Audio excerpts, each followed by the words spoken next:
ආයුබෝවන් දුවේ පුතේ අපි නිපුණතා අංක 1 සම්පූර්ණයෙන් එහි උපකොටස් සියල්ල විස්තරාත්මකව ආවරණය කළා.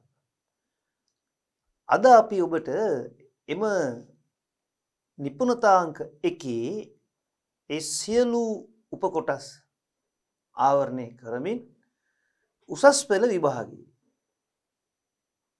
ප්‍රශ්න පත්‍ර වලින් ආසන්නතම ප්‍රශ්න පත්‍රය 2020 ඉඳලා අවුරුදු 5ක ප්‍රශ්න ආපස්සට 2020 2019 18 17 16 දක්වා සම්පූර්ණයෙන් ව්‍යුහගත කොටසේ ප්‍රශ්න පත්‍රات බහුවර්ණ කොටසේ ප්‍රශ්න පත්‍රات වෙන වශයෙන් සාකච්ඡා කරන්නයි මේ උත්සාහ කරන්නේ.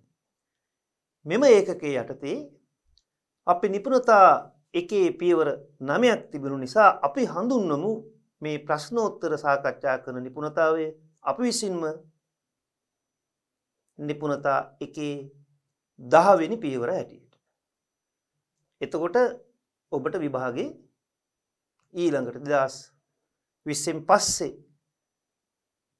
එන හැම විභාගිකම ප්‍රශ්න පත්‍රවල මේ විෂය කොටසට අදාළ පිළිතුරු ලියන්න ඉතා පහසු වෙනවා නොඅනුමානයි. ඔබට පැහැදිලි වේවි මේ කොටසේ ප්‍රශ්න සාකච්ඡා කරනකොට ඇතැම් විට කලින් අවුරුද්දක අසා තිබූ ප්‍රශ්නයක් ඒ ආකාරයෙන්ම නැවතත් ප්‍රශ්න කරනවා. ඒ නිසා පසුගිය විභාග ප්‍රශ්න පත්‍රවලට සූදානම් වීම ඊටාම වටිනා අත්දැකීමක් වෙනවා අනාගත විභාගයේ ප්‍රශ්න පත්‍රයට සාර්ථකව ලකුණු ලබා ගන්න.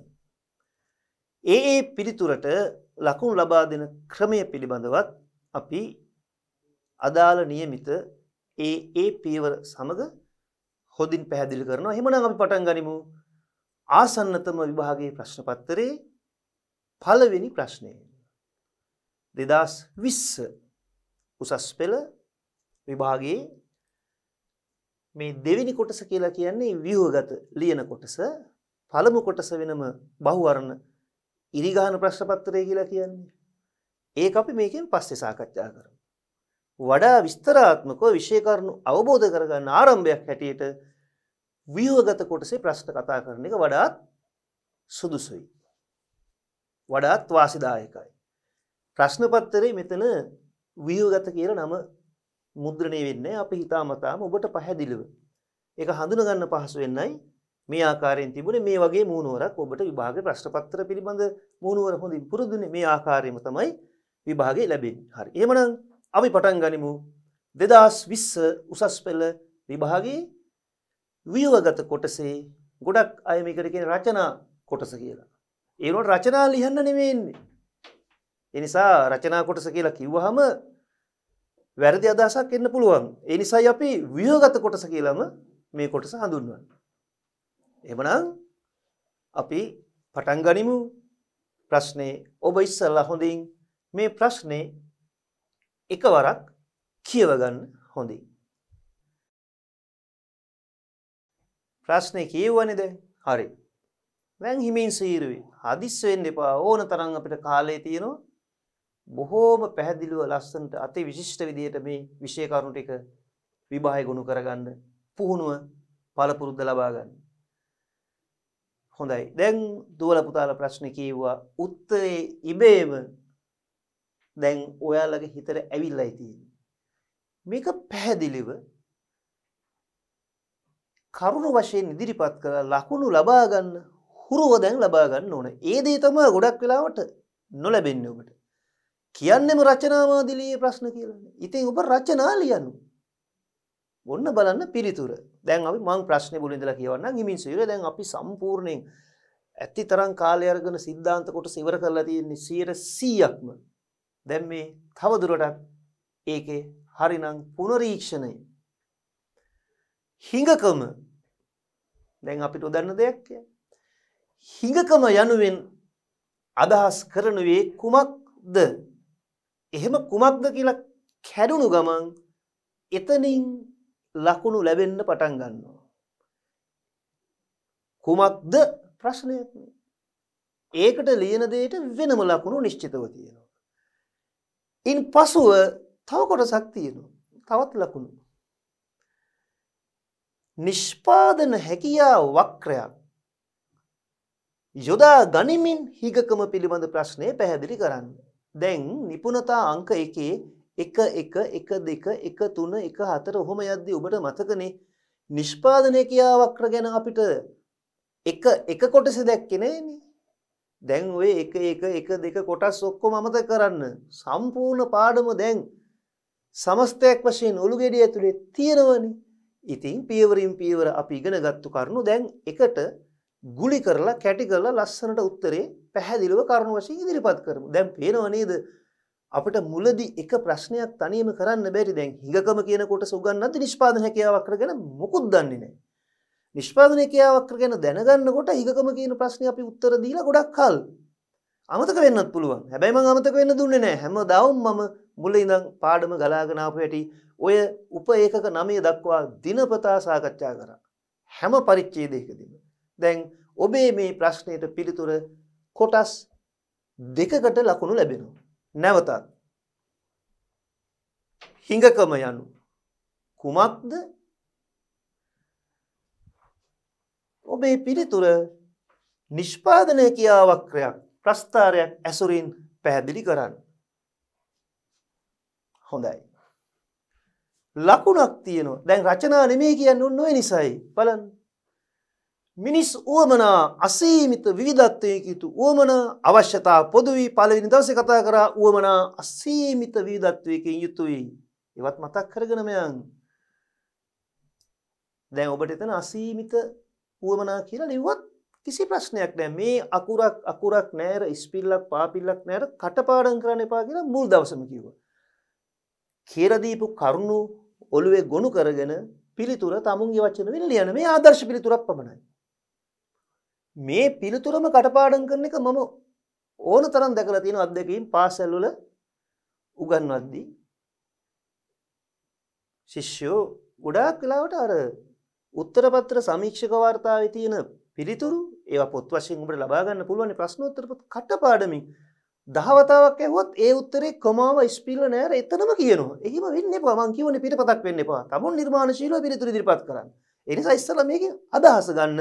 මොකද මේ ලකුණයි මේ ලකුණ ගන්න බැයි නම් හිඟකම ගැන කොච්චර දුරට කතා කරුවද බලමු. බලාපොරොත්තු වෙන්නේ මෙච්චරයි. මේ බලාපොරොත්තු වෙන දේ ඔබ පිළිතුරු ඉදිරිපත් කරන්න ඕන. මිනිස් වමනා හැම විටම ඒවා සපුරා ගැනීම සඳහා පවත්නා සම්පත් ඉක්මවා යන සම්පත් ඉක්මවා යන අපි කියවනේ සාපේක්ෂ වශයෙන් හිඟකම කියන ප්‍රශ්නේ තියෙන්නේ. සම්පත් සීමිතයි. සම්පත් සීමිතයි. ඔය දන්න දෙයමයි දැන්. කිසි දෙයක් අලුතෙන් මෙතන ඉගෙන ගන්න නැහැ. පිළිතුර ගොනු කරන හැටි විතරයි දැනගන්න තියෙන්නේ. නමුත් වමනා ඊට සාපේක්ෂව අසීමිත විවිධත්වයක තු නිසා අසීමිත වමනාවට සාපේක්ෂව සම්පත් සීමිතයි. පවත්නා සම්පත් ඉක්මවා වමනා පැවතීම මං කිව්ව එක රටකට නෙමෙයි එක පුද්ගලයෙකුට නෙමෙයි. කොහොමද වචනේ සංකල්පය? විශ්ව සාධාරණ තත්ත්වයක්. විශ්වයටම මේ ප්‍රශ්නේ පොදුයි. එහෙනම් ඔබට මට ඒ අවශ්‍යයෙන්ම අසීමිත උවමනා අන්න වචනේ දැන් නාම විශේෂණේ ආවා අසීමිත උවමනා සහ සීමිත සම්පත්. දැන් ඔබට මතක් වෙනවා ඇති තව මේක ලස්සන කරන්න පුළුවන් වචනයක් තියෙනවා. විකල්ප ප්‍රයෝජන සහිත සීමිත සම්පත්. එහෙම නොලිව්වා කියලා ලකුණ නොලැබෙන්නෙත් නැහැ. ලිව්වා කියලා ලකුණු වැඩිපුර ලැබෙන්නෙත් නැහැ. නමුත් මම යෝජනා කරන ඔබට ඒ විදිහට උත්තරේ ලියන්න මේ වචනම කටපාඩම් කරන්න එපා. ඒකට තව ඔයාලට ලස්සනට මෙතන වචනයක් දාන්න පුළුවන්. විකල්ප ප්‍රයෝජන සහිත. දැන් දුව පුතා බලන්න ඔබ ඉගෙනගත්තු නැති එක වචනයක්වත් මෙතන තියෙනවද? මේ පිළිතුර ලියන්න. ඊට වඩා කාලය ගත කරන්න අවශ්‍ය නැහැ. එකපාරක් කියවමු උත්තරේ. ඒ වගේ අදහසක් එන්න පිළිතුර ලියා ගන්න හුරු පුරුදු වෙන්න. මිනිස් උවමනා හැම විටම ඒවා සපුරා ගැනීම සඳහා පවත්නා සම්පත් ඉක්මවා යන තත්ත්වයේ හිගකම යනුවෙන් අදහස් වේ. මේ අවශ්‍යම අසීමිත උවමනා සහ සීමිත සම්පත් ආශ්‍රයෙන් පැනනගින ප්‍රශ්නයකි. දැන් කොහොමද මේක නිෂ්පාදනය කියාවක් වේක පෙන්වන්නේ? මේ පිළිතුර කියවන්න කලින් අපි රූප සටහන මතක් කරලා පිළිතුරට යන්න. නැත්නම් අපි මෙතන කියවන විට ලිවීම වගේ වෙනවා. ඕක කියවන්න අවස්ථාව දෙන්නම්. දැන් මුද්‍රණය කළා ඔබ ලබාගෙනත් නේ තියෙන PDF ගොනු වලින්. ඒ නිසා ඔය දේ හැමදාම වෙන දෙන්නේ මේක කියවන්න අවස්ථාව දෙනවා. මම මෙතන වචනයක් නෑ කියවනවා. හැබැයි ඊට ඉස්සෙල්ලා මම කැමති නිදහසේ. මම නිදහසේ කියන්නේ මේ රූප රාමුලින් තොරව අපි හිස් ඉඩක බලමු කොහොමද මේක පෙන්වන්නේ. ප්‍රශ්නේ මොකද්ද? හිගකම කොහොමද පෙන්වන්නේ? නිරූපණය කරන්නේ? නිෂ්පාදන හැකියාවක්‍රයක් ඇසුරෙන් මූලයට අවතල සරල රේඛී ඔබ කොතෙකුත් නිෂ්පාදන හැකියාවක්‍ර දැක්කනේ. ඒ වෙලාවේ මම කීවා මේවා ගැන නැවතත් අපි ඉදිරියේදී විස්තරාත්මකව සාකච්ඡා කරනවායි කියලා. දැන් බලමු මේකට මොකක්ද අපි දෙන විසඳුම. හරි. දැන් හොඳින් මනස නිරවුල්ව නිදහස්ව මේ වගේ රාමුවක කුටු කරගන්න නැතුව නිදහසේ හිතන්න. හිඟකම නිෂ්පාදන හැකියාවක්‍රය කොහොමද පෙන්වන්නේ? ඔබට සරල රේඛීය වක්‍රයක් හෝ මූලයට අවතල හෝ ඔබ කැමති හැඩයක් ගන්න පුළුවන්. බලමු. අපි නිෂ්පාදන හැකියාව වක්‍රයක් ඇඳලා බලමු. ඔන්න සිරස් අක්ෂය. තිරස් අක්ෂය. කොයි හැඩයේද හොඳ? මූලයට අවතලද? සරල රේඛාවක්ද? සරල රේඛාවක් ගත්තත් කමක් නැහැ. සරල රේඛාවක්. සරල රේඛාවක් ගත්තත් කමක් නැහැ. හැඩය ප්‍රශ්නයක් වෙන්නේ නැහැ. ඔබ තවම ආධුනිකයෝ නිසා මූලයට අවතල හැඩයම ගන්න කියලා එහෙම මේ ප්‍රශ්නේ කොතනවත් සඳහන් කරලා නැහැ නේ. ඒ නිසා ඔබට වඩා පහසුයි සරල රේඛාවක් ගන්න. දැන් ඔබ දන්නවා මේ රේඛාව තුල මම මේක වඩා විධිමත්ව ඊළඟ රූප රාමයේ මූලයට අවතල හැඩයක් පෙන්වනවා. ඒතර එක පියවරෙන් ඔබ අවස්ථා දෙකම දැක්කහම ඔබට තව වතාවක් මේ ප්‍රශ්නේ කරන්න අවශ්‍ය වෙන්නේ නැහැ. නිදහසේ කැමති රූප සරණක් තෝරගන්න පුළුවන්. මේ තිරස් අක්ෂය මේ සිරස් අක්ෂය අපි දැක්කේ මේක ඕන දෙයක් පෙන්වන්න පුළුවන් කියලා. මේ මොහොතේ මේක Xද Yද තුවක්කුද පොත්ද පෑන්ද පැන්සල්ද බටර්ද මාගරින්ද ඕන දෙයක් වෙන්න පුළුවන්. ඔබ නිදහසේ ඒක තීරණය කරන්න. දැන් අවශ්‍ය මූලධර්ම කියලා දෙන්න. මොකද මායු වක්‍රය උගන්වද්දී ඒ සියලු දේ හිමින් කියලා දීලා දැන් ආයි සිද්ධාන්ත මුලින්ද ඉඳනෝනේ මං කරේ පුනරීක්ෂණ වගේ මේ ප්‍රශ්නෙට උත්තරේ කියලා දෙන්න. දැන් ඔබ දන්නවා මේ නිෂ්පාදන හැකියාව මායු වක්‍රයේ මතු පිට තියෙන ඕනෙම ලක්ෂයක් මේ ලක්ෂය කියලා හිතමු. මෙතන ලක්ෂය කියලා හිතමු. මේ අතරමැද තව කොතෙකුත් ලක්ෂ තිබෙනවනේ.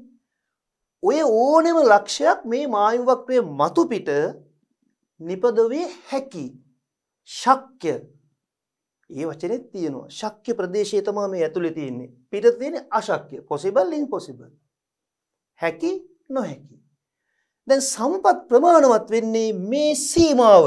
production possibility boundary කියන්නේ මේ boundary එක සීමාව මින් ඉක්මවා යන්න බෑ. ඇතුළත ඕන ලක්ෂයක ඌණ සේවා නියුක්තියක් හෝ මතු පිට ඕනම ලක්ෂයක මොකද්ද සංකල්පේ? ඇතුළත ඕනම ලක්ෂයක ඌණ සේවා නියුක්තියක් සේවා වියුක්තිය කියන தත්ත්වෙ පෙන්වන්නත් පුළුවන්. ඇතුළත ලක්ෂයක මායිම මතක් කරන්න. මම මේ ප්‍රශ්නෙට උත්තරේ විතරක් නෙමෙයි මුළු පාඩම නැවත මුල සිට මතක් කරන ගමන් තමයි උත්තරේ දෙන්නේ. ඊට පස්සේ මේ දේ නැවත ඔබට කවදාවත් නැවත ඉගෙන ගන්න අවශ්‍ය නැහැ. පුහුණු වෙන්න විතරයි වැදගත් වෙන්නේ. පුහුණුවයි අවශ්‍ය වෙන්නේ. හොඳයි.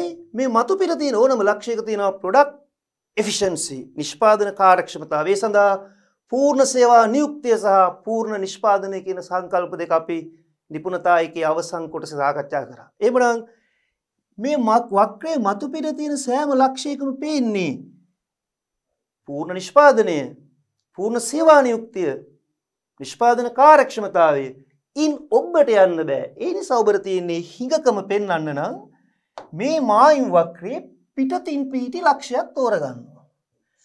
ඒ පිටතින් පිටි ලක්ෂයේ දැක්වෙන සංයෝගය අපි හඳුනගන්නවා. පිටතින් පිටි ලක්ෂයට යම් නමක් දීලා මොකක් හරි සංකේතයක් දෙනවා. ඔබට කැමති සංකේතයක් දෙන්න පුළුවන් ඒකට. අපි අකුරක් ලියමු. ඉංග්‍රීසි අකුර හරි මොකක් හරි. මේ වක්‍රයේ මතු පිට තව ලක්ෂ කීපයක් නම් කරනවා. දැන් A B C කියමු.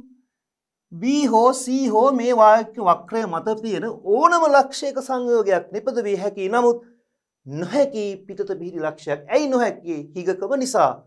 අපි බලමු ඒකට වඩාත් සම්පූර්ණ ප්‍රස්ථාර සටහන. මේ කටු සටහන. දැන් ඔන්න નિયમિત රූප සටහන. බලන්න. ඒකෙත් මම පොඩි කොටසක් ඉතුරු කරලා තියෙන සම්පූර්ණ කරන්න. දැන් මූලයට අවතල හැඩය. ඒ අවතල හැඩය කාට අවතලද? පිටතින් ඉඳලා බලන කෙනෙකුට නෙමේ. මෙතන ඉඳලා කවුරු හරි බැලුවොත් මං කිව්වා ඔහුට පේන්නේ මූලයට උත්තල නිෂ්පාදනය කියා වක්‍රය අඳින්නේ මූලයේ සිට මේ මූලයට අවතල. දැන් අපි නැවත ඒ රූප සටහන පිරිසිදු කරගෙන නැවත අපි සැහැල්ලුවෙන් බලමු. මේ මායිම් වක්‍රය මත මන් තිරස් අක්ෂය තෝරගෙන තියෙනවා ප්‍රාග්ධන භාණ්ඩ නිරූපණය කරන්න. ආයෝජනය. ප්‍රාග්ධන භාණ්ඩ. ප්‍රාග්ධනයේ මුල දවසට යන නිෂ්පාදන සාධක මොන සම්පතක්ද? භෞතික සම්පත. නිෂ්පාදන ආධාරක භූමිය, ශ්‍රමය සහ ව්‍යවසායකත්වය සමග එකතු වෙනවා ප්‍රාග්ධනයේ. ප්‍රාග්ධන භාණ්ඩ නිපදවීම හෝ පරිභෝජනය. සියලුම සම්පත් පරිභෝජනය සඳහා යෙදුවොත් මෙන්න මේ කියන ලක්ෂය. සියලු සම්පත් ප්‍රාග්ධන භාණ්ඩ සඳහා යෙදුවොත් මෙන්න මෙතන තියෙන ලක්ෂය.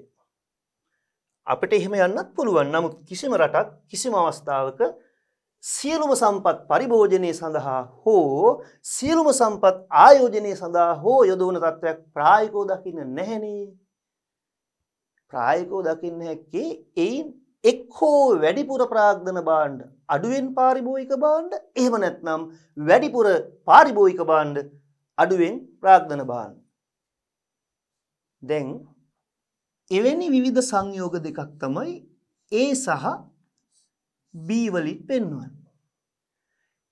A සහ B හැකියාව පවතිනවා සම්පත් හිගයි. ඒ හිග සම්පත් වලින් මේ සීමාව තුල රැඳිය හැකි. නමුත් පවත්නා සම්පත් සීමිත නිසා, උවමනා අසීමිත නිසා, හිඟකම කියන ප්‍රශ්නේ පැන නගින නිසා අපි දන්නවා මෙන්න මේ දැක්වෙන සංයෝගය නිපදවිය නොහැකි.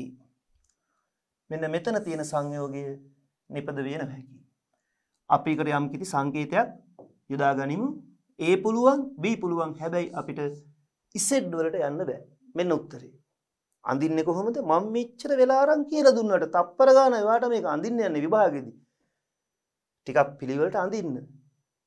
මේවා හරියටම අඩි කෝදු තියලා මැනලා සෙන්ටිමීටර ගානටම අඟල් ගානටම මිලිමීටර ගානටම අඳින්න අවශ්‍ය නැහැ. මොකද අපිට සංඛ්‍යා දත්ත දීලා නැහැනේ. ඔබ ඇත්තටම නිදහස් අතින් මේ සරලේකාව නැතුව මේක රූප සටහන දල වශයෙන් එන්නත් ලකුණු ලැබෙනවා. ඔබ දන්නවද කියලා බලන්න මෙතන මායු වක්‍රයට පිටතින් පිහිටි ලක්ෂයකට යා නොහැකි. මක් නිසාද? සම්පත් හිග නිසා. අපි මෙච්චර කතා කරන්නේ ලකුණු කීයකටද? එකකට. ඉතින් මොකෝ අවුරුදු දෙකක් ඉගෙන ගන්න ඕනේ. විෂය නිර්දේශය කාල පරිච්ඡේද 600ක්, විනාඩි 45ව 600ක්, විභාගේ පැය 3යි ලියන්න තියෙන්නේ. පැය 2යි ඉරි ගන්න. අපි කිව්වේ පැය 5කට ඔට්ටු වෙන තමයි මේ අවුරුදු දෙකක් ඉගෙන ගන්න. ඒ නිසා අපි මේ ලකුණ වෙනුවෙන් මිනිත්තු 5ක් 10ක් ගත කරත් ඒකේ ආවස්තික පිරිවැය තුනී වෙනවා.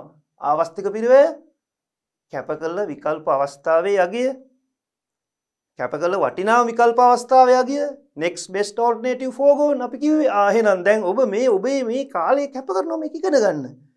ඔබට මේ මොහොතේ ආවස්තික පිරිවැයක් තියෙනවා. හැබැයි ඔබට දැනෙනවා මේ කරුණු මේ විදියට ඉතාම හොඳින් අති විශිෂ්ට විදියට මතක තියෙනකොට, මතක හිටිනකොට, මතක හිටින්න ඉගෙන ගන්නකොට ඒ සතුටත් එක්ක අර කැප කරපු කාලේ ආවස්තික පිරිවැය තුනී වෙනවා.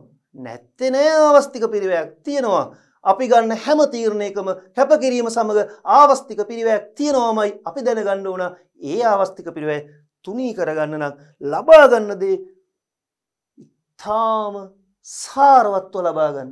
දැන් ලකුණු දෙකක් සඳහා අපි ගත කරපු කාලය ඔබට හිතුණා නම් ටිකක් වැඩි වගේ නෑ. ඔබේ ආවස්තික පිරිවැය තුනී වෙලා ශුන්‍යම වෙන තත්වයටම ආවා. ඇයි නැවත මේ ප්‍රශ්නේ ඔබට ජීවිතේට ඉගෙන ගන්න වෙන්නේ? ඉගෙන ගන්න ඉඩ තියන්නේ නැහැ.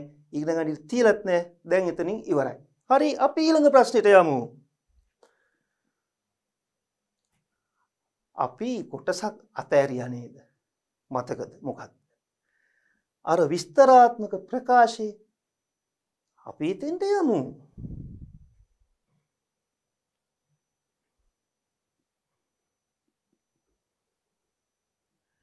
මෙන්න එතෙන්ට ආවා. උඩ ඉන්නේ උඩ ගිහිල්ලා ඕන් ගෙනාවා. දැන් හිමින් සීරුවේ කියවමු. අපි දෙගොල්ලම කියවමු. හිමින් කියවමු. ආයෙ නොකියවන්නම මතක තියාගන්න කියවමු. පටන් ගමු. නිෂ්පාදන හැකියාව වක්‍රයක් ආශ්‍රයෙන් නිෂ්පාදන හැකියාව වක්‍රයක් ආශ්‍රයෙන් හිඟකම පැහැදිලි කළ හැකි.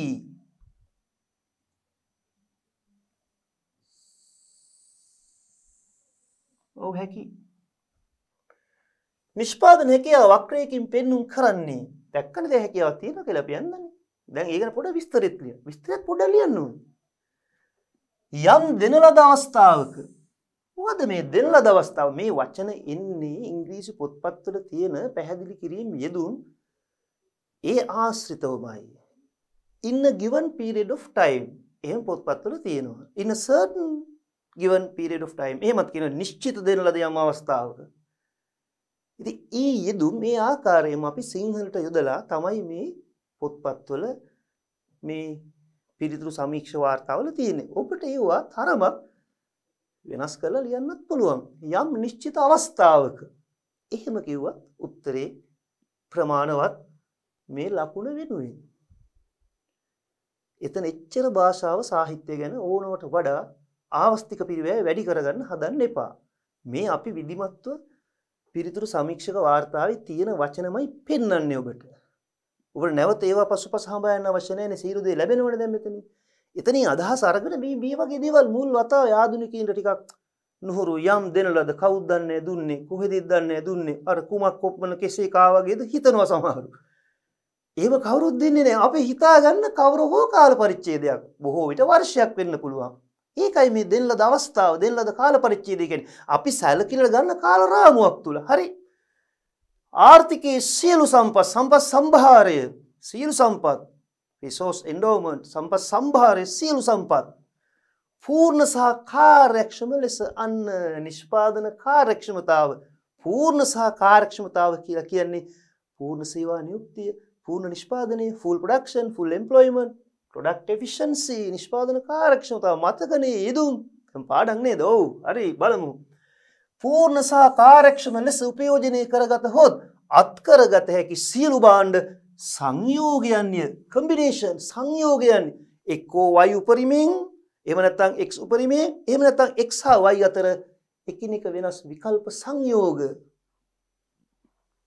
නිෂ්පාදන හැකියාව වක්‍රයක් මගින් අත්කරගත හැකි භාණ්ඩ සංයෝග A B වලින් අත්කරගත නොහැකි භාණ්ඩ සංයෝග Z වෙන්කොට දැක්වේ. දැන් ඔබට මතක තියෙන්නට ඕන අපි ඇඳපු රූප සටහන. මෙන්න රූප සටහන. අපි නැවත ඉදිරියට යනවා. ආපස්සට යනවා පියවරක් ඉදිරියට පියවර කිහිපයක් ආපස්සට. එහෙමයි මේ ගමන යන්නේ. මේක අතිධාවනකාරීව ආචාර පෙරපාලිය වගේ දිගටම left right වම දකුණ එහෙමම යන්න අවශ්‍ය නැහැ. කල් බලන්නත් තියෙනවා. අපි පොඩ්ඩක් ආපස්සට යනවා. අලුත් සරඹයක් ඒක. ඉදිරියට එක තැන ආපස්සට ඉදිරියට පියවරක් දෙකක් ආපස්සට ඊට පස්සේ ආය විශේෂ නිර්දේශය තුල විශේෂ කරුණුත් එක එහෙමයි සම්පූර්ණ ඉගෙන ගන්නේ. එහෙමනම් මෙන්න අපි ආපහු ආවා. A හෝ B හෝ Z. A හෝ B හෝ Z ඔක්කොම බෑ. A පුළුවන් B පුළුවන් A හා B ඇතුළුව මායු වක්‍රයේ මතු පිට කවරෝ සංයෝගයක් හැකි Z සංයෝගයට යා නොහැකි. අන්න ඒ කතන්දරේ මේ කියන්නේ.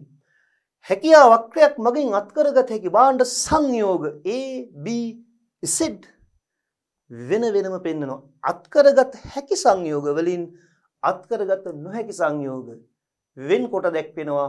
අශක්‍ය ප්‍රදේශයේ beyond the PPC මායු වක්‍රයෙන් එහා ලෝකයේ පිටත ලෝකයේ පිටත පරිසරයේ හිගකම යනුවෙන් අදහස් වන්නේ වමනා පිළිමිමු කෙරෙන භාණ්ඩ සංයෝග අත්කරගත හැකි භාණ්ඩ සංයෝග ඉක්මවා යන තත්වයක්. ඉක්මවා යන්න බෑ. එබැවින් නිෂ්පාදන හැකියාව වක්‍රයකට පිටතින් පිහිටි ලක්ෂයන් ඕනෑම ලක්ෂයක් පිටතින් පිහිටි කවර හෝ ලක්ෂයක් කුමක්ද පෙන්눔 කරන්නේ ස්කියාසිටි හිඟකම. මුළු දවසේමත් කීවා මම මේ විෂය ඉගෙන ගන්න අතරතුරම ඔබ ජාත්‍යන්තර භාෂා ප්‍රවීණත්වය ලබාගත යුතුමයි. උසස් පෙළින් පස්සේ ඔබට මම ඉංග්‍රීසි භාෂාවටම ආවඩනවා නෙමෙයි මේ. නැතුව බෑ ඔබට මේක ඉගෙන ගන්න. අන්තර්ජාලය පිරික්සන්න. ඔබට සිංහලෙත් යම් යම් දේවල් ලබා ගන්න පුළුවන්. මව් භාෂාව අමතක කරන්න කියලා නෙමෙයි කියන්නේ. ඔබ සිංහල, ද්‍රවිඩ, විවිධ භාෂාවල් මෙතන ඉගෙන ගන්න දරුවෝ ඉන්නවා. ඉංග්‍රීසි මාධ්‍ය ළමයින්ටත් මම කියනවා නිර්දේශ කළා මේ කියවන්න.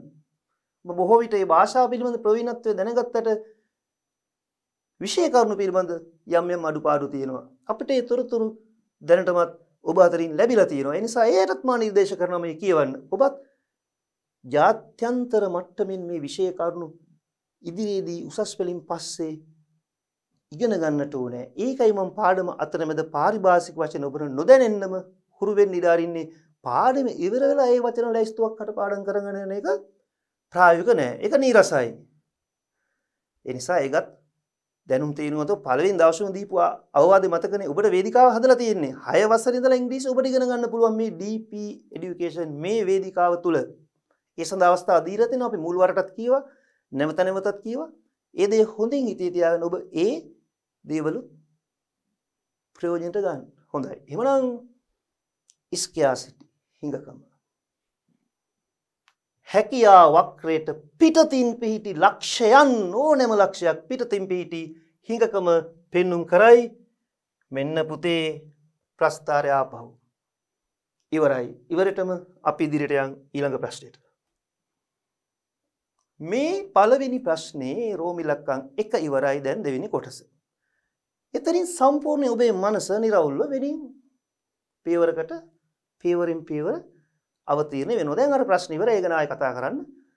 වැඩි හිතන්න එපා. අමතක වෙන්නේ නැහැ. අමතක නොවෙන්න උගන්ලා තියෙන්නේ. අමතක නොවෙන්න උගන්ලා තියෙන්නේ. ඔබ නැවත නැවත මතක් කරගන්න එක ඔබේ වැඩක්.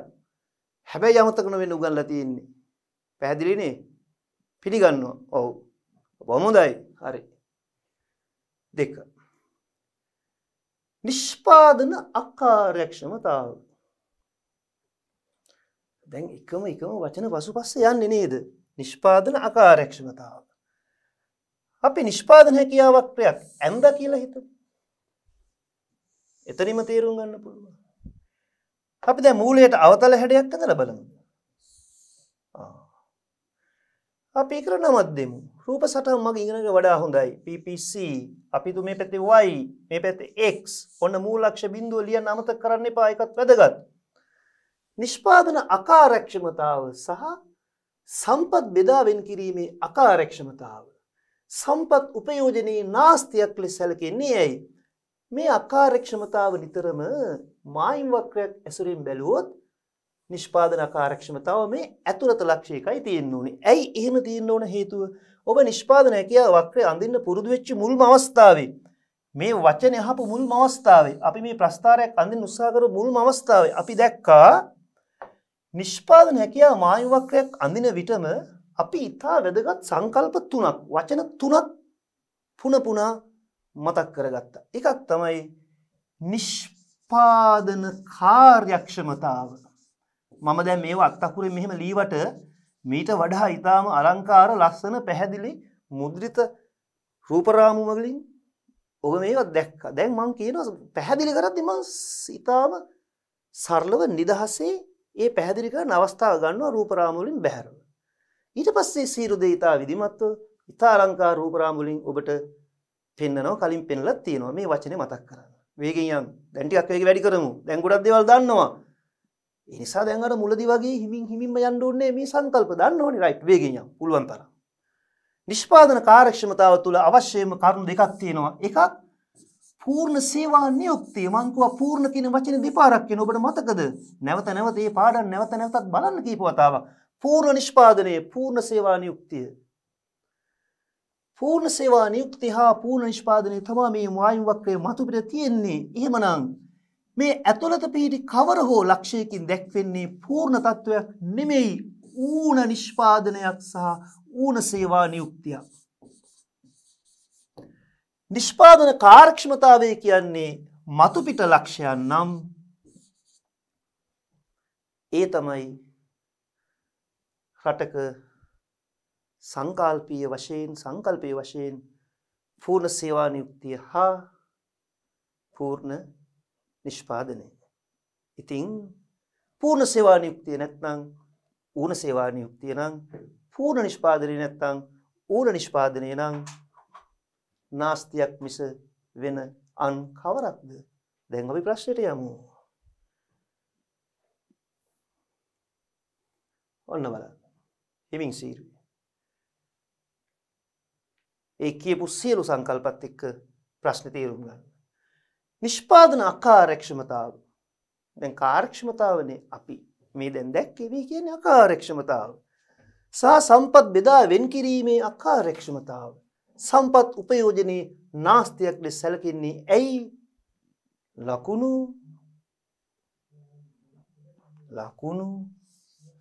4යි යන් ඉස්සරහට. ලකුණු 4ක් ගන්න එපා. හිමින් සීරුවේ කියවමු. මේ හැම වචනයක් පිටුපසම ඉතා වැදගත් සිද්ධාන්තමය කරුණු තියෙනවා. ඒවා ප්‍රායෝගිකව අත්විඳින්න අපි උත්සාහ කරමු. නිෂ්පාදන ආයතනයක් අඩුම පිරිවැයකින් භාණ්ඩයක් නිෂ්පාදනය නොකරයි නම්, අඩුම වෙහෙසක් නොදරනවා නම්, අඩුම පිරිවැයක් යටතේ නෙමෙයි නම් නිපදවන්නේ, නිපදවීමට දැරිය යුතු පිරිවැය ඉක්මවා යනවනේ. දැරිය යුතු පිරිවැය ඉක්මවා යනවනේ. අන්න නාස්තිය. මේ නාස්තිය තමයි මේ කියන්නේ inefficiency අකාර්යක්ෂමතාව.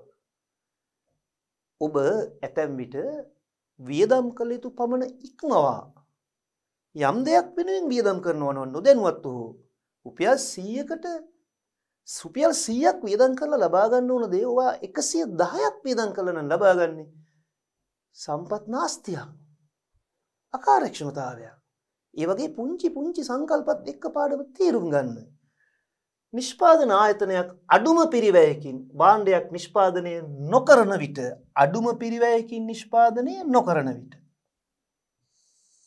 නිෂ්පාදන අකාර්යක්ෂමතාව හටගනී. ඒ කියන්නේ අනවශ්‍ය වියදම් සීමා කරගන්න. අනවශ්‍ය වියදම් සීමා කරගත්තේ නැත්නම් ඔබ අකාර්යක්ෂමයි. ඒදී ආයතනය යෙදවුම් ඒකකයකින් උපරිම නිමැවුම් ප්‍රමාණය ලබා ගැනීමට හෝ නිමැවුම් ඒකකයක් අවම යෙදවුම් ප්‍රමාණයකින් නිපදවා ගැනීමට අසමත් වේ. ඔබට මතකද එක නිපුණතා උප ඒකකයකදී ඒකකයේ පරිච්ඡේදයේ අවසානයේ මා මේ ආකාරයේ උදාහරණයක් ඉදිරිපත් කළා. යෙදවුම් 10යි මම මේ විදිහටමයි පෙන්වුවේ ඉන්පුට්. යෙදවුම් 10කින් අපි output. නිමැවුම 20ක් ගන්න පුළුවන් නම් පුතේ ඵලදායීතාවය 1යිනේ. ඵලදායීතාවය 2යිනේ. යෙදවුම් ඒකකයකින් නිමැවුම් මේක 20ක් ගන්න පුළුවන් නම් පුතේ ඵලදායීතාවය 2යිනේ. දැන් ඔබ යම් ලෙසකින් යෙදවුම් 10කින් නිමැවුම් 20ක් හෙවත් සාමාන්‍ය ඵලදායීතාව 2ක් විය යුතුව තිබියදී අඩුම පිරිවැය නම් මේ 10. ඒ වෙනුවට අපි හිතමු යෙදවුම් 20ක් යොදවනවා. නොදැනුවත්කමින් හෝ අතපසුවීමෙන් හෝ අපේ සැලසුම් වල තියෙන අකාර්යක්ෂම තත්වයක් නිසා හෝ මේ නිමැවුම් 20 ලබා ගන්න යෙදවුම් 20ක්ම යොදලා නම් ඔබ 2ක් ලැබිය යුතු තැන එකක් නම් ලබනවා තමයි. නමුත් 2ක් ලැබෙන්න ඕන තැන එකක් නම් ලැබෙන්නේ අකාර්යක්ෂමතාවයක් නේ. අන්න උන නිෂ්පාදනය, උන සේවා නියුක්තිය, නිෂ්පාදන අකාර්යක්ෂමතාව. ඒ වචන වලට කොච්චර ලස්සන මේ ගැලපෙනවද බලන්න. මේ අදහසට එක ලකුණක් තියෙනවා. ඉතිරි ලකුණ කොහොමද ගන්න? ඊට පස්සේ අපි ආපහු මෙතෙන්ට පෙළ ගස්වලා එකින් එක නැවත නැවතත් යමු මේ ලකුණු හතර ගත්ත විදිය. දැන් මම එක රාමුවක එක රූප රාමුවක එක කරුණ බැගින් එක ලකුණක් ලැබෙනවනේ. ඒ ලකුණ ලැබෙන විදිය මේ කියලා දෙන්නේ. ඉස්සෙල්ලා මම කිව්වේ ලකුණු හතරටම අවශ්‍ය කරුණු ටික. එහෙම කිව්වහම එකපාර ආධුනික ඔබ වැනි දරුවන්ට සියල්ල එකවර මතක හිටින්නේ නැහැ. දැන් මතක හිටින්න ක්‍රමය තමයි මේ යන්නේ. හිමින් සීරුවේ වෙලා ඕන තරම් තියෙනවා. කාල පරිච්ඡේද 50ක් වෙන් කරලා තියෙන්නේ. තේරුම් කරන්න. සටහන අතින් ලියා ගන්න වෙලාව. දරුවන්ට ප්‍රශ්න දෙන්න, පැවරුම් දෙන්න, ගුරුවරයා උත්තර නිවැරදි කරන්න. වැරදිනේ නිවැරදි කළායි කියලා දෙන්නේ. ඔය ඔක්කොටම තමයි මේ කාලේ තියෙන්නේ. අපි එකෙන් කාලේ වෙන් කරගත්ත දැන් සිද්ධාන්ත කරුණු ඔබ මනස තුන ගොනු කරගන්න. දැන් ගොනු කරගෙන තියෙන්නේ ෆයිල් කරගෙන තියෙන්නේ. දැන් ෆයිල් එක ඕපන් කරන්න. ගොනුව විවෘත කරලා එකින් එක පිටු පෙරලලා නැවත ඒවා හොඳින් සහතික ලෙස ධාරණය කරගන්න. ඒ නිසා අපිට තව කාලය තියෙනවා. ඒ නියමිත කාලෙන් හරි අඩක්වත් අපි තව අරගෙන නැහැ සිද්ධාන්ත කරුණු කියලා දෙන්න. තව හරි අඩකට වඩා කාලේ වැඩිපුර ඉතුරු වෙලා තියෙනවා. ඒ වෙලාව යොදා ගන්නට ඕනේ ප්‍රශ්نين ප්‍රශ්නේ උත්තර ලියන හැටි ඉගෙන ගන්න. මේ පාසල් මට්ටමේදී කිරණදී ඔබට මේ මාර්ගගත පාසල් වේදිකාව තුල 100%ක් ලැබෙනවා. හොඳයි. අපි ඊළඟ ලකුණට යමු. එක ලකුණයි තාම ගත්තේ. තව ලකුණු 3ක් තියෙනවා. දැන් පිළිගන්නව නේද රචනා නෙමෙයි ලියන්නේ මේ රචනා ප්‍රශ්න පත්‍රය නෙමෙයි ව්‍යුහගත එසේ ටයිප් කියලා කිව්වට ඒ ගොඩාක් ඉස්සර විභාගවල එහෙම තමයි මේ ප්‍රශ්න වලට උත්තර ලියන්න තිබුණු ඒ ආකෘතිය දැන් වෙනස් හැමදේම වෙනස් වෙනකොට ඒ වෙනසට අනුව ඔබ අනුගත වුණේ නැත්නම් ඔබට නිවැරදි ලකුණු ලබා ගන්න ක්‍රමය ඔබ හඳුනාගත්තේ නැත්නම් මුළු සටහනම ලියන එක කරන්නේ වා.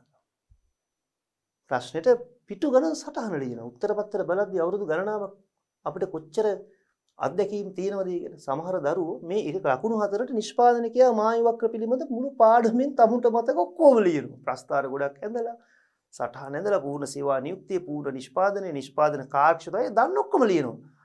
ඉතින් ඔක්කොම ලියුවට ලකුණු හතරයි හම්බෙන්නේ. අවශ්‍ය කරුණු තුන පැහැදිලිව පේන්නේ නැහැ. ඔක්කොම ලියලා ලකුණු හතරට වඩා අඩුවෙන් ගන්න අවස්ථාවක් තියෙනවා. තර්කානුකූලව පිළිතුරු හරියට ඉදිරිපත් කරුවේ නැති නිසා. ඔබට අවශ්‍ය වැදගත්ම දේ මේ කරන්නේ නැවත මේකට වෙලාවක් අපි ගන්නෙ නැහැ. ඒ නිසා උපරිම වෙලාව වරන් බොහොම සාධාරණව පිළිතුරු ඉගෙන ගන්න. අපි දෙවෙනි පියවරට යන්දුවේ පුතේ. මේ ලකුණ ගන්න නම් කරුණු දෙකක් සඳහන් වෙලා තියෙනවා. බලමු. ආර්ථිකය සමස්තයක් වශයෙන් ගත් විට මින් අදහස් වන්නේ යම් දෙන ලද සම්පත් ප්‍රමාණයකින් ඒ කියන්නේ අර සම්පත් සම්භාරය උපරිම නිමැවුම් ප්‍රමාණය ලබා ගැනීමට ආර්ථිකය අසමත් වන බවයි. සමස්තයක් වශයෙන් ගත් විට මේකින් අදහස් වෙන්නේ මේ අකාර්යක්ෂමතාවය කියන එකෙන් අදහස් වෙන්නේ යම් දෙන ලද අපිට ප්‍රයෝජන ගන්න ලැබිලා තියෙන සම්පත් ප්‍රමාණයෙන් උපරිම නිමැවුම් ප්‍රමාණය ලබා ගැනීමට ආර්ථිකය හැකි වෙලා නැහැ අසමත් වෙලා. එවැනි ආර්ථිකයකට කියව ගන්න වචන. මම මොකටද ආයේ කියන්නේ? කී පාරක් කිව්වද? බලන්න. පූර්ණ සේවා නියුක්තිය පූර්ණ නිෂ්පාදනයේ සහිතව නිෂ්පාදන හැකියාව වක්‍රය මත රැඳී සිටීමට නොහැකි වේ. වක්‍රය මත රැඳී සිටින්නට නම් පූර්ණ සේවා නියුක්තිය හා පූර්ණ නිෂ්පාදනය අවශ්‍යමයි.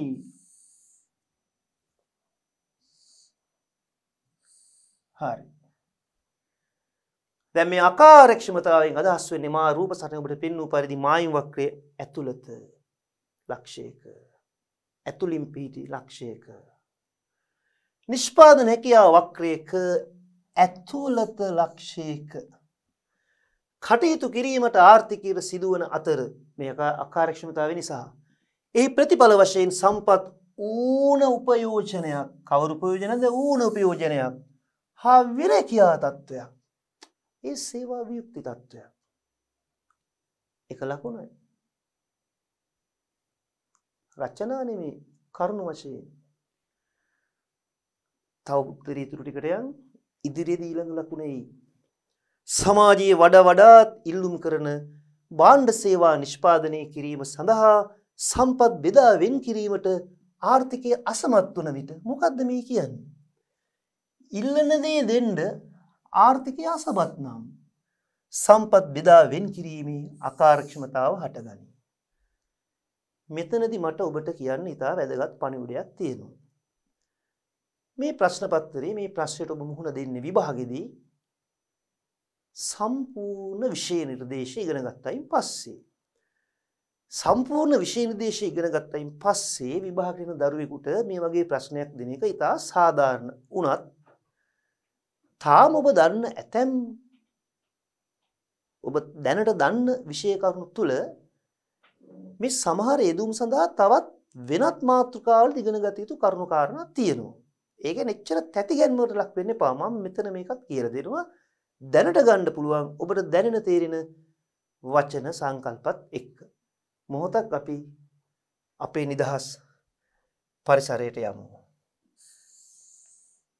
මා මෙතන අඳින රූප සටහනේ තිබෙන ඇතැම් සංකල්ප ඔබ ජීවිතේ ප්‍රායෝගිකව අත්දකින දේවල්. හැබැයි විෂය කරුණු වශයෙන් තාම ඉගෙන නැහැ. නමුත් විෂය කරුණු වශයෙන් ඉගෙන නොගත්තට ජීවිතේ ඔබට තියෙන හැඟීම්, දැනීම්, අත්දැකීම් තුළ මේ දේ 100% තේරුම් ගන්න පුළුවන්. ඒ ආත්ම විශ්වාසෙත් එක්ක යන්න ඔබ ආර්ථික විද්‍යාත්මකව තවමත් ඉගෙනගෙන නැති නමුත් ඔබ ඇඟ තුළ තියෙන ඔබට දැනෙලා තියෙන කරුණු කාරණා කිහිපයක් ආර්ථික විද්‍යාත්මක වචන වලට පරිවර්තනය කරන්න යන්නේ. බලමු. මේ රූප සටහන දිහා බලන්න. ඕනම ආධුනික දරුවෙකුට මේක තේරුම් ගන්න පුළුවනි. පුංචි ප්‍රස්තාරයක්. දැන් මේ නිෂ්පාදනය කියා ප්‍රස්තාරය නෙමෙයි. අපි හිතමු මෙන්න මේ වචනේ ඔබ අසා නැති කෙනෙක් නෑ. ඉල්ලුම. දෙවෙනි ඒකකයේ පටන් ගන්න අපි ඉල්ලුමෙන්. මේ පාඩම ඉවර වෙලා අපි දෙවෙනි එකකත් ඉතා ඉක්මනින් පටන් ගන්නවා. කවුද ඉල්ලන්නේ? පාරිභෝගිකයෝ. අහලා තියෙනවනේ අපි මේ ඉගෙනගත්තු කරුණු කාරණා තුල. යම් තැනකදී ඔබට මම කියලා දුන්නා. නමුත් ඒව අමතක වුණත් කමක් නැහැ. ඔබ කැමති බඩු මිල වැඩි වෙනවටද අඩු වෙනවටද? බඩු මිල දිගින් දිගටම වැඩි වෙනවා. ඇයි අපි යථාරූපී ආර්ථික විද්‍යා ප්‍රකාශනදී කිව්වේ? එදත් බඩු මිල වැඩි වුණා, අදත් බඩු මිල වැඩි වෙනවා. මේ යන හැටියට ඉස්සරහත් බඩු මිල වැඩි වෙයි. බඩු මිල වැඩි වෙනට ඔබ කැමති නෑනේ. ඒකනේ ඔබ අභිමතාරූපී ප්‍රකාශය තුළ කියන්න උත්සාහ කරේ බඩු මිල වැඩි වෙන වේගය අඩු විය යුතුයි කියලා. මොකද ඔබම දන්නවා දැන් බඩු මිල අඩු විය යුතුයි කියලා කිව්වට මේක අඩු වෙන්නේ නැහැ. උපන්දා ඉඳලා මතක ඇතිදා ඉඳලා බඩු මිල වැඩි වුණා. දැනුත් වැඩි වෙනවා. අපි කියවනේ යථාරූපී ප්‍රකාශ පසුව විපරම් කරලා බලලා ඒකේ සත්‍ය අසත්‍යභාවය තහවුරු කර හැකියි කියලා. කාටද කියන්න පුළුවන් මේක බොරුවක් කියලා?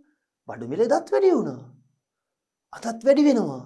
මේ ඔබ මේ පාඩම ඉවර වෙලා හවසට ප්‍රවෘත්ති බලද්දී හෙට උදේ පත්තරේ බලද්දී නැත්නම් ඔබ සමාජ මාධ්‍ය ජාල හරහා විවිධ පණිවිඩ ලබා ගන්නදී පන්තිර වාඩි වෙනකොට තිබිච්ච මිල නෙමේ පන්ති ඉවර වෙලා ඔබට අහන්න ලැබෙන්නේ. එහෙම නෙමේද? අන්න ඇත්ත. අන්න යථාර්ථය. අන්න යථාරූපී తত্ত্বය. ඒ නිසා ඔබේ හිත කියනවා මේ බඩු මිල වැඩි වෙන වේගය කවදා හරි අඩු විය යුතුයි. මොකද වැඩි වෙන වේගය අඩු විය යුතුයි කියන්නේ බලන්න සාධාරණව නැත්තම් එක දිගට මේක අඩු කළ යුතුයි කිව්වට අඩු කරන්නේ නේ. අඩු වෙන්නෙත් නෑ. අඩු කරන්නත් බෑ. ආර්ථික විද්‍යාව හරියට ඉගෙන ගත්තාම ඉතින් ඔබට දැනේවි විය යුත්තේ වැඩි වෙන වේගය අඩුවීමක්. හරි. ඒ දන්න ආර්ථික විද්‍යාවමයි මම මේ කතා කරේ. මෙතන කතා කරන එක වචනයක්, එක තප්පරයක්, එක මොහොතක්, එක ස්පිල්ලක් පාපිල්ලක් විශේෂ කරුණු වලට වැදගත් වුණ කිසි දෙයක් නැහැ. නැවත නැවතත් එකම දේ අර පුන නැවතත් එකම දේ ඒකත් පුන කියනවා නේද? මතක් කරන්නේ මේක ඔබේ මනස තුල ධාරණය වෙලා ආර්ථික විද්‍යාව විෂය තුල ඔබ ජීවත් වෙන්න දකින්න ඒ අවස්ථාව. එහෙමනම් දැන් බලන්න. කෙටියෙන් බඩු මිල වැඩි වෙනකොට ඔබ කැමති නෑනේ. පාරිභෝගිකයෝ හැටියට. එහෙනම් බඩු මිල වැඩි වෙද්දී ඔබ ඉල්ලන්නේ ඉතා අඩුවෙන්. හැබැයි බඩු මිල අඩු වෙනකොට ඔබ කැමතියි. බඩු මිල අඩු වුණොත් ඔබ වැඩියෙන් ඉල්ලනවා. ඒ නිසා සාමාන්‍ය භාවිතයේදී ඉල්ලුම කියලා කියන්නේ මෙන්න මේ ප්‍රස්තාරයෙන් පෙන්වන ආකාරයේ හැසිරීමක්.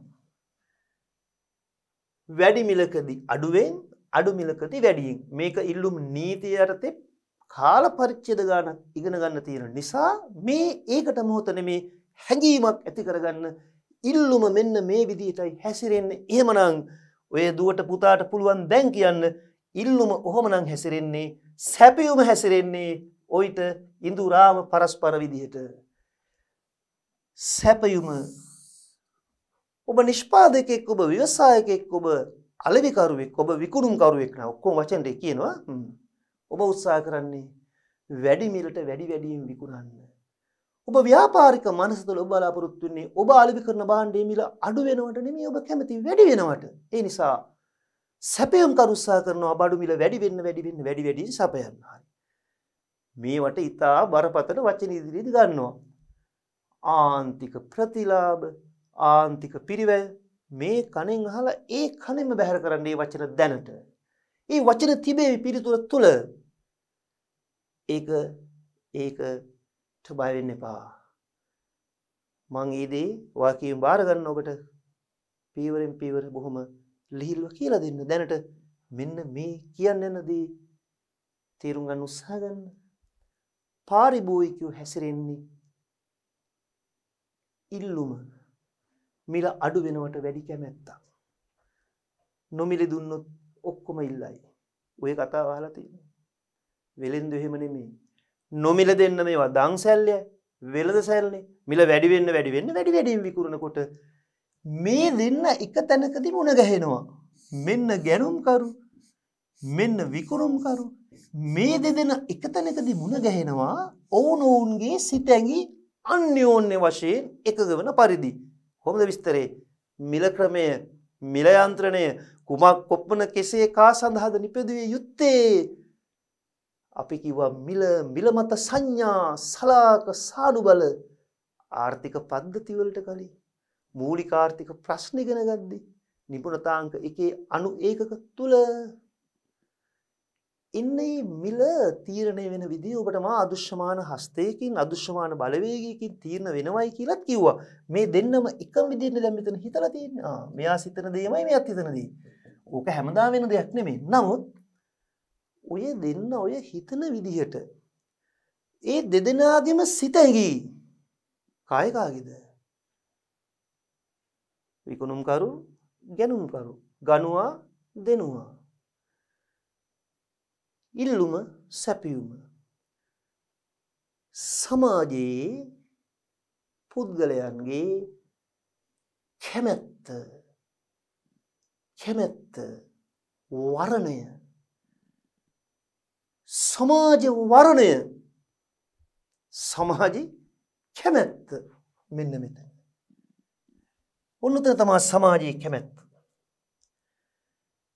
දැන් උතනින් පුංචි පණිවිඩයක් අරගෙන අපි වෙනත් රූප සටහනකට යන්. ඒ රූප සටහන නිෂ්පාදනය කියා වක්‍ර පිළිබඳ පාඩමේදී ගේන්න ඉස්සර උනේ නෑ. මොකද ඒ රූප සටහන ඔබට තේරුම් කරන්න එතනදී කාලේ මිඩංගු කරනවට වඩා දැන් ඔබ ලබලා තියෙන අත්දැකීම් එක්ක මේ මොහොතේ ඔබට ඒක කියලා දෙන එක තමයි වඩා සාර්ථක. සැබවින්ම මේක මේ මොහොතෙත් නෙමෙයි, තවත් පසුව තවත් මාතෘකා කීපයක් කතා කරයින් පස්සේ හරිනම් කියලා දිය යුත්තේ. නමුත් බය වෙන්න එපා, අපි ඉස්සරහට ගියමු. ගෙනල් ඉගෙනගෙන ඉස්සරහට යන් පසුව නැවතත් මුණ ගැසෙවි. මේ බලන්න. දැන් මං අඳින රූප සටහන ඔබ කිසි විටක දැක නැති රූප සටහන. මෙන්න එක ප්‍රස්තාරයක්. මේ ප්‍රස්තාරයටම බොහොම අනුගත වෙන විදිහට මම තවත් ප්‍රස්තාරයකට ඉඩ ගත්තා. ඉඩ අරගෙන මෙන්න එක ප්‍රස්තාරයක් මම දැන් අඳිනවා. ඒක මොකක්ද කියලා බලන්න. පොඩි කුතුහලයක් මම මෙතන ඇති කරන්නේ. PPC production possibilities curve නිෂ්පාදනය කියා වක්‍රය. දැන් බලන්න මම තව පින්තූරයක් අඳිනවා. මොකද දැන් අඳින පින්තූරය කියලා බලන්න. මේ මොහොතකට කලින් ඇඳපු ඉල්ලුම් වක්‍රය තමයි මම මේ ගන්න උත්සාහ කරන්නේ. හැඩය දිහා විතරක් බලලා සංකල්ප තේරුම් ගන්න, ඉල්ලුම ගැන ඉගෙන ගන්න දෙවෙනි නිපුණතාවයේ කාල පරිච්ඡේද 6ක් තියෙනවා මුල් අදියරේ. තව ඊළඟ කාල පරිච්ඡේද 8ක් තියෙනවා දෙවෙනි අදියරේ. එහෙම උගන්වන්න තියෙන පාඩමක් මෙතන මෙහෙම ගෙනල්ලා පෙන්වන එකත් මට අභියෝගයක්. ඔබටත් අභියෝගයක්. අපි දෙගොල්ලන්ටම අභියෝගයක්. අපි මේක දිනාගමු මේ අභියෝගය. ඉල්ලුම කොහොමනම් හැසිරෙන්නේ? දුවේ පුතේ සැපයුම කොහොමද හැසිරෙන්නේ? එහෙනම් සැපයුම ඊට ඉඳුරාම පරස්පරාකාරයෙන් හැසිරෙන්නේ. මේ ගැනුම්කරුවෝ විකුණුම්කරුවෝ තමයි සමාජයේ ඉන්නේ. මම රූප සටහන් නම් කරන්න හදිස් වෙන්නේ නැහැ දැනට. ඒවා නම් කරලා වෙනම ආපහු කියලා දෙනවා. සංකල්ප වලට ගන්න ආධුනිකයෙකුට කියලා දෙන්න තියෙන හොඳම විදිය මේකයි. දැන් ඔබ නිෂ්පාදනය කියාවක් කරගෙන සම්පූර්ණයෙන් දානවා. ඒ ගැන අලුත් දෙයක් නැහැ. මෙතන තමයි තාම පොඩ්ඩක් ඔබට කුතුහලයේ තියෙන්නේ. මෙච්චරයි තේරුම් ගන්න ඕනේ. ගනුව දෙනුව ගනු දෙනු ඉල්ලුම සැපීම. මේ දෙගොල්ලම සමාජයේ කැමති තැනක් තියෙනවා. සමාජ වරණය. දැන් අපි මෙතනින් චුට්ටක් ඉස්සරහට යන අමුතු විදිහකට බලන්න මොකක්ද වෙන්නේ කියලා.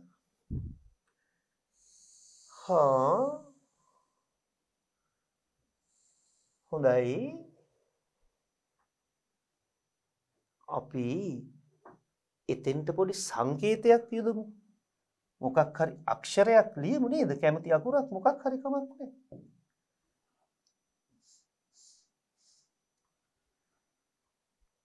තව අහඹු ලෙස ලක්ෂයක් දෙකක් ගනිමු.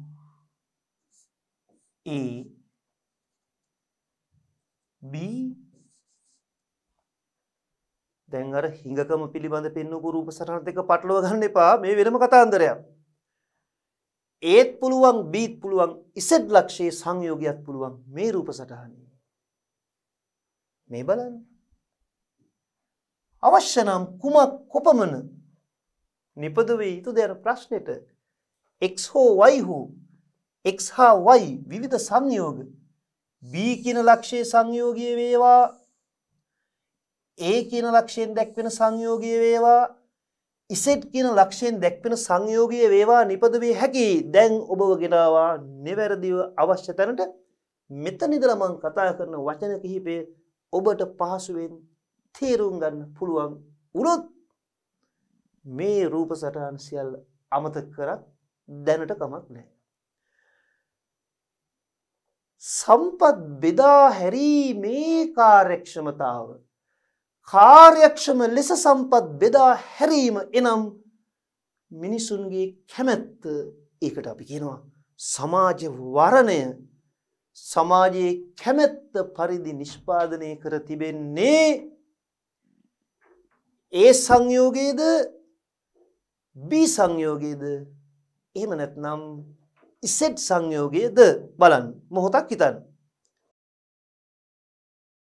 හරි මොහොතක් හිතලා බැලුවා ඉවරයි. දැන් මම දන්නවා ඔබ දන්නවා උත්තරේ. සමාජ වරණය. දැන් වචනේ සමාජ වරණය. සමාජ වරණය තීරණය වෙන්නේ Aද නෑ Bද නෑ. ඇයි නැත්තේ? Z. ඔව් Z. ඇයි? මේ B වල කෝ ගැළපීමක් සමාජ වරණයත් එක්ක. අර අදෘශ්‍යමාන බලවේගයවත් එතෙන්ට යන්නේ. කෝ ගැළපීමක් A වල. ඔබ ඔබේ පැලේ මම මගේ පැලේ දෙන්න දෙතැනක. ගනුව තැනක දෙනුව තැනක ගනු දෙනුවක් කොහෙද වෙන්නේ? මෙන්න දෙසිතම එකම සිතක් වීලා. එක සිත දෙතැනක නතර වෙලා මේ හැම තැනම මෙතන මොකද වෙන්නේ? සමාජ වරණය. සමාජ වරණය. එහෙමනම් නිෂ්පාදනය කියා වක්‍රයක් මත පූර්ණ සේවා නියුක්තිය පූර්ණ නිෂ්පාදනය නිෂ්පාදන කාර්යක්ෂමතාව සහ සම්පත් බෙදා වෙන් කිරීමේ කාර්යක්ෂමතාව යන සියලු සංකල්ප ඉෂ්ට වුණොත් තමයි ආර්ථික කාර්යක්ෂමතාව තීරණය වෙන්නේ. දැන් මේ රූප සටහන මන් තව එකපාරක් හිමින් සීරුවේ අඳිනවා බලන්න. ඒ වගේ ප්‍රස්තාර සටහනක් සමග පිළිතුර ලියන නැවත නැවතත් ප්‍රශ්න කිහිපයක් ඉදිරියේදී ලැබෙන්න නියමිතයි. එකම ප්‍රශ්න නැවත නැවත අහලා තියෙනවා. අපි එකපාරක් බලමු. දැන් ඔබට තරම සංකීර්ණ වෙච්ච නිසා එකපාරක් ඔය ඉතුරු ලකුණු 3 ගන්න විදිය. එක ලකුණක් අර වාක්‍යයට ලැබුණා. ඊට පස්සේ ඔබ හරි අපි බලමු. දැන් අපි මෙතන ඉදිරියට යමු.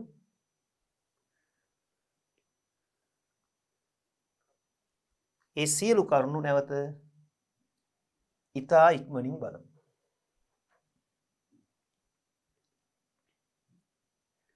ඔබට තියෙන්නේ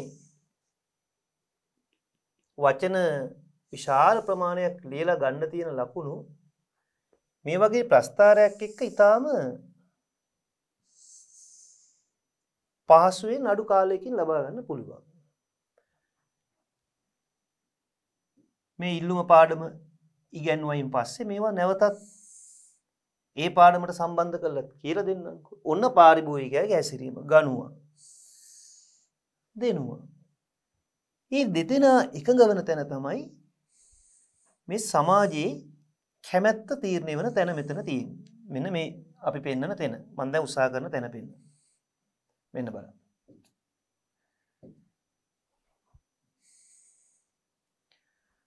දැන් නිෂ්පාදන හැකියාවක් ක්‍රිය උඩින් අරගෙන අපි මේ හැකියාවක් ක්‍රිය මත පිහිටන ලක්ෂ කීපයක් කලින් වගේම මතක් කරගමු.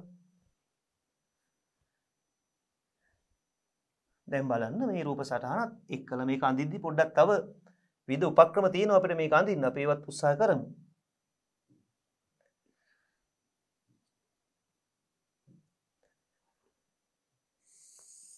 මේ තමයි මේ නිෂ්පාදන හැකියා වක්‍රය මත සමාජ වර්ණය ගැනුම්කරුවන් විකුණුම්කරුවන්ගේ මනාපයේ පරිදි පැහැදිලිව පේනවා. දැන් තවත් සමාජ වර්ණය මත නිපද වේ යුතු සංයෝගය. මේ ඒ කියන ලක්ෂයෙන් දැක්වෙන සංයෝගයේ නිෂ්පාදනය කළොත් ඔබට පැහැදිලි ඒ ඉල්ලුම් කරන හෝ සැපයුම් කරන සංයෝගෙ නෙමෙයි. භාණ්ඩ විකිණෙන්නේ නැතුව ඉතුරු වෙලා නරක වෙලා අපතයයි. අකාර්යක්ෂමතාවයේ සම්පත් නාස්තිය. ඒතොර පූර්ණ නිෂ්පාදනයේ පූර්ණ සේවා නියුක්තියට අදාළ නැහැ. මේ තවත් ඉබඳුම වෙනත් ලක්ෂයක්. නිෂ්පාදනයක් තියෙයි. මේ B ලක්ෂයක් ගමු. ඔහොම අනේක විද ලක්ෂ ගණනාවක් ඔබට ලකුණු කරන්න පුළුවන්. අපි හොඳයි A, B සහ C කියන ලක්ෂ තුනම ගනිමු. ඒ එකකින්වත් සමාජයේ කැමති නිමැවුම් සංයෝගය ලැබෙන්නේ නැහැ. එකම එක තැනයි නිෂ්පාදන කාර්යක්ෂමතාව මෙන්ම සම්පත් බෙදා හැරීමේ කාර්යක්ෂමතාව සමාජයේ කැමැත්තට උචිත පරිදි සම්පත් බෙදා හැරෙන එකම එක තැනයි තියෙන්නේ. මෙන්න මෙතනින් දැක්වෙන සංයෝගය. මෙන්න මේ විස්තරය ඔබ මේ ප්‍රස්තාර සටහනක් දෙකක් ඇඳලා හිමින් සීරුවේ විස්තර කරපුවම අර ලකුණු තුන નિરાයාසයෙන් ලැබෙනවා. මේ ප්‍රශ්නේ ඔබට නැවත නැවතත් අවස්ථා කීපයක් ලැබෙනවා. අපි ප්‍රශ්න උත්තර කතා කරන්න ගත්ත පළවෙනි උත්සාහය නිසා මා හිතාමතාම තරමක් කාල වේලාව හොඳට අරගෙන නිදහසේ ඔබට මේ දේ පැහැදිලි කළේ. ඉදිරියේදී පැහැදිලි කරන්න නියමිත ඇතැම් ප්‍රශ්නවල පිළිතුරු වලටත් යන්න පෙර සූදානමක් හැටියට මේ ප්‍රශ්නයට පිළිතුර සාකච්ඡා කරන්න ගත්තු තරම්ම දිගු කාලයක් අනිත් ප්‍රශ්න සඳහා වැය වෙන්නේ නැහැ. නමුත් අපි ආරම්භයේ ඊටාම ශක්තිමත්ව හොඳ පදනමකින් යොදාගත්තොත් තමයි අපිට ඊළඟ පියවරවලට පහසුවෙන් යන්න පුළුවන්. හොඳට පටන් ගන්න ඕනේ. සාරවත්ව, හරවත්ව, ප්‍රමාණවත්ව. කාල වේලාව ඔබට ඇති තරම් තිබෙනවා. මොකද අපි නිපුණතා එක සම්පූර්ණයෙන් ඉවර කළා තියෙන්නේ. කාල පරිච්ඡේද 50ක් ආසන්න වශයෙන් විනාඩි 45 කාල පරිච්ඡේද 50ක් අඩු වශයෙන් විනාඩි 30 කාල පරිච්ඡේදවත් 50ක් ගත කරන්න කාලෙ තියෙනවා. අපි අඩක් ඊටත් අඩුවෙන් වගේ තමයි මේ විෂය කරුණු පැහැදිලි කරන්න දාගත්තේ. දැන් ප්‍රශ්න වලට උත්තර ලියන්න අපි ඉතිරි කාලය යොමු කරගන්නවා. ඒ සියල්ලටම තමයි අධ්‍යාපන මනෝවිද්‍යාඥයෝ ඒ අදාළ බලධාරීන් විෂය නිර්දේශ සකස් කරද්දී පාඩම් සැලසුම් සකස් කරද්දී ඒ උප ඒකක වලට කොටස් බෙදද්දී සහ ඒවට කාල පරිච්ඡේද වෙන් කරද්දී ප්‍රවීණ අධ්‍යක්ීම් ඇති පළපුරුදු විද්වතුන් තමයි මේ දේවල් ඒ විදිහට බෙදා වෙන් කරලා තියෙන කාල කළමනාකරණය. අපි ඒකට අනුගතවම යමු. හොඳයි අපි එහෙනම් දුවේ පුතේ දැන් මේ පරිච්ඡේදයෙන් එහාට ඊළඟට ඊළඟ ප්‍රශ්නේ. හොඳයි. එතනදී අපි මෙතනදී ගත්ත දැනුමේ ඒ ශක්තියත් එක්ක ඉස්සරහට යමු. එහෙමනම් මේ කාල පරිච්ඡේදයෙන් මේ chapter එක මෙතනින් close chapter close අපි මුණ ගැහෙමු ඊළඟ පරිච්ඡේදයේදී ප්‍රශ්නේ ඊළඟ කොටස ඊළඟ ප්‍රශ්න. හොඳයි. එහෙමනම් එතෙන්ට සම්බන්ධ වෙන්න.